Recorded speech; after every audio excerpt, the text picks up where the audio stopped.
નમસ્કાર મિત્રો, વિડીયોમાં તમારું સ્વાગત છે। જી હા મિત્રો, અત્યારે હાલ મોટા અને દુઃખદ સમાચાર સામે આવી રહ્યા છે। તો મિત્રો, સમાચારમાં વાત કરીએ તો મોસ્કોના કોલોમિયાના જિલ્લામાં યાક 18T ટેનર વિમાન ક્રેશ થયું છે, જેમાં સવાર તમામ 4 લોકોના મોત થયા છે। આ અકસ્માત ટેકનિકલ ખામીના કારણે થયો હતો। વિમાનને ઉડાન ભરવાની પરવાનગી ન હોવાના કારણે પણ તપાસ કરવામાં આવી રહી છે। જી હા મિત્રો, અત્યારે હાલ મોટા અને દુઃખદ સમાચાર સામે આવી રહ્યા છે। રશિયાની રાજધાની મોસ્કોના કોલોમિયાના જિલ્લામાં શનિવારે એક દુઃખદ હવાઈ અકસ્માત થયો હતો, જેમાં એક હળવા ટેનર વિમાન યાક 18T ક્રેશ થતા 4 લોકોના મોત થયા હતા। મૃતકોમાં ક્રૂ મેમ્બર અને તાલીમાર્થી પાયલોટનો સમાવેશ થાય છે।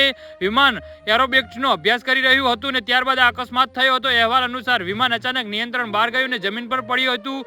એન્જિન ફેલ થયા બાદ વિમાન નિયંત્રણ બહાર ગયું હતું। જી હા મિત્રો, રશિયન ઇમરજન્સી મેનેજમેન્ટ મંત્રાલય પ્રેસ બ્યુરો અનુસાર અકસ્માતનું કારણ વિમાનના એન્જિનમાં ટેકનિકલ ખામી હતી એવું કહેવામાં આવી રહ્યું છે। એન્જિન ફેલ થયા પછી વિમાન નિયંત્રણ બહાર ગયું હતું અને કોલોમિયાના ખુલ્લા મેદાનમાં પડ્યું હતું। અકસ્માત પછી વિમાનમાં આગ લાગી ગઈ હતી, જેમાં સ્થળ પર જ 4 લોકોના મૃત્યુ પામ્યા હતા। રાહતની વાત તો એ છે કે જમીન પર કોઈ નુકસાન કે જાનહાનિ થઈ નહીં। જી હા મિત્રો, તો આના વિશે તમારું શું કહેવું છે તો નીચે મારી કમેન્ટ બોક્સમાં જરૂરથી જણાવજો અને અમારી યુટ્યુબ ચેનલને સબસ્ક્રાઇબ કરવાની ભૂલતા નહીં। વિડીયો પૂરો જોવા બદલ તમારો આભાર।